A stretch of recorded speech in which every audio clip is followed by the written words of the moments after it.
So then, we are back with more information regarding the renewed covenant and also the understandings from Shaliach Shaul of the renewed covenant, and lots of new developments coming up. Very exciting because Yahweh truly He does His work, and truly ever since the time of Moshe, when the people came out of Egypt, the church was then set during that time, and from there then went to the near the mountain, and from there they received the laws, the holy laws, and started the first service. And then later, then when Yahweh came in the form of the Son, then He brought the first anointing, and then people truly would go around the world forming holy lands. And we are very grateful because our congregation is moving into a ranch. It's closest we can ever had in terms of a camp, city, and church. So then, brand new developments coming up. We're very grateful because Yahweh always maintains His word. So we do our part so He can do His. And then, let's then be together and share our faiths, because it's going to be required also Hebrew brothers, people to read the word and being with us and being part of us. So then we can do this step further. Would be then the tabernacle, the tents, the representatives, the 12 tribes, and the whole setup of the tabernacle must be done yet. So we wait for Yahweh and His timing, but we are very excited. At least we already found a place. Must be very grateful, because then with these understandings of Shaliach Shaul, we can then realize when we are doing the desire of Yahweh, He provides it. The influence of Ruach HaKodesh is very evident, and we are very pleased with this huge decision. Then we have time of being in the wild or in the nature, away from the city, a place where it's peaceful, then people they can come, and then we can have our congregation. And it's very nice because then we can speak the word, we can relate with the other brothers, and then we can also be part of then the plan of the Creator Himself. And then obviously we can invite other people to come later if they wish to do so. And then so far what we have done is then being obedient, and so far Yahweh has come up with the rest of it.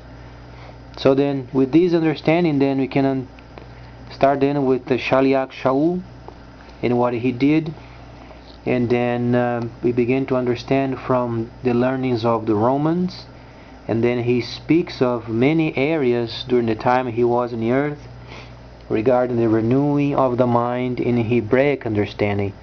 And there are lots of people searching for more than the usual, and these usual, then obviously people are tired of it, and they want truly the first faith delivered by the set apart Hebrew brothers. And the faith is depicted in a way that we can understand, and this is the renewed covenant. So then we can start relating with each other then in a Hebraic viewpoint of the word. So then when Shaul was then preaching and teaching, he had a dual role, the role of a relinker and also the kingdom to come. And then he began to teach the people regarding the relink. And in order for them themselves to become more like the Hebrews or the Hebraic understanding, they had to filter their minds with the Hebraic understanding of the word, because they didn't have the first 4 Gospels, neither the writings during that time. So they had to be acquainted with the understanding of the Hebraic understanding via then the existing scriptures, and they were the Torah and the prophets and the writings. So then later when he began then to preach in other cities, then he also gave them guidelines. And this is what we have. Sometimes Shaul would go out to preach and teach, and being with other people, then he observed some very nasty situations in some of those cities. As you can remind yourselves, when he was in the city of Ephesus, there was a temple over there, and people were doing some strange actions, and there were temples of prostitutes, and males and females prostitutes, and animals and children mixed with it. Absolutely disgusting. So then Shaliach Shaul, obviously he came up with some emergency guidelines, because then people were acting like animals. So he knew he couldn't push the Torah in their throats, so to speak. So he began then to realize he has to come up with some sort of guidelines, so then the people could at least behave themselves in a way then later to be taught further. So this is what is very exciting regarding then the renewed covenant, because there is a space for both sides. And then obviously later came the understanding, then a lot of people coming to the faith, but then obviously there were some of the circumcision people that would come around and trying to force the Torah upon them. And then at some point, after the ascension of Yahweh himself in the form of the Son, then they had the Jerusalem Council. They came together to decide what should be taught and what not, what would be high learning versus the practical side. And then we have then the renewed covenant, and this is the very practical side that we have today. But then there are a couple of translations, Greco-Roman and Hebraic understanding. We must understand from the Hebraic side, because then those areas can be placed into practice in the camps, so then the Hebrew people can then release the world's market in the hands of the Gentiles. This is the whole purpose, because there is a price to be paid, and the price is the Gentiles in a level of their faith. The Gentiles have then the world's market, so they can use their faith in it. And then the Hebrew brothers, they have the ministrations of the seven spirits of Elohim, and those can't be mixed. So then in the camps, the Hebrew brothers are the ultimate authority in the earth. However, they can't do any trade in the world. On the other side, the Gentiles, they don't have any ministrations whatsoever. The Gentiles are not the authority, but then they can do the trade in the world. So each side must have its own, and this was intended from the first. That's why then Shaliach Shaul, when he was preaching to the Asian area of the world, that's why they are so prosperous these days, because there were many camps around, and then the Hebrews, they would not mix themselves with it. Simply they would teach, and then those areas of the trade of the word, such as trust, having word, being trustworthy, they began to understand the solid part of the teachings of the Hebrews regarding trade. Because when they had their camps, those people would come around and ask him what we should do regarding this, this. And then they would give them scriptural understanding. They didn't sometimes taking time and being faithful to Yahweh as the Creator. They had their own pagans, but then the principles of Him were used. And we can understand the Asian countries today, they are very prosperous because of the teachings of Shaul, and there is a reason for it. Shaul, he was not outside without an order. The only reason why Shaliach Shaul was outside of the camp is because he was told to do so. He was introducing the second service to the Gentiles in other countries, because the second service truly started when Yahweh himself, he ascended. Then the people, they went around the world forming holy lands, but there was a time of a transition. for the first around 100 years.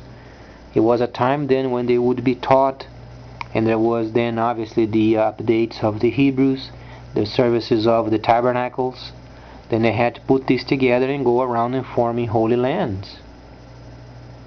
So until the lands were set up in place, there was a period of transition.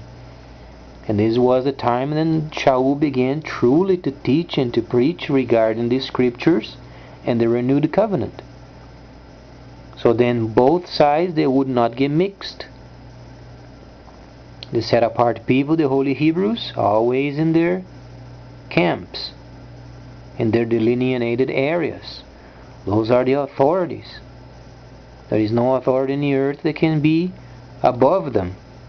However, they don't mix themselves with the world, because Yahweh himself had then set them apart, only to represent his kingdom to come yet. The kingdom is not in the earth at the moment. What they were speaking of is the kingdom to come in a new world. But then when they would teach the Gentiles, they would teach ways of the new world, and they used in this world. And that's why anytime there are areas where Shaul preached, the countries around they prospered, because it is the kingdom to come government.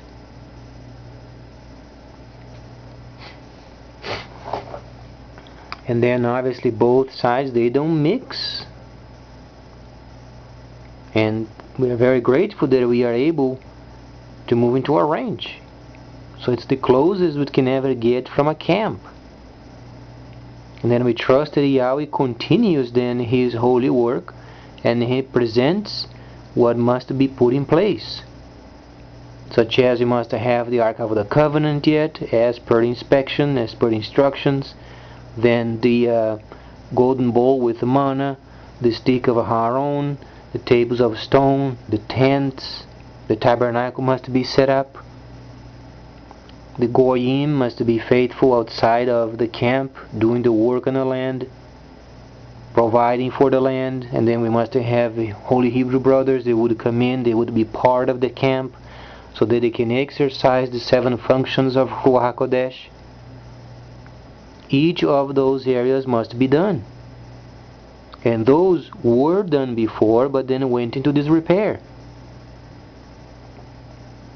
So then the Goyim from everywhere, from every state, can come and inquire of Yahweh at the gate of the Hebrews.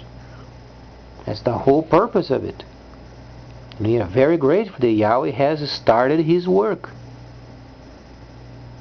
We should say then restarting his holy work, because ever since 2009 it went in disrepair very badly, and we began to live in an era of deceit. But the deceit is going away. So then the Gentiles, they have the faith, the renewed covenant, and they can do trade in the world. Whereas this set apart, the Hebrew brothers must be always in their camps, never mixed with the world's market. And where this understanding comes from?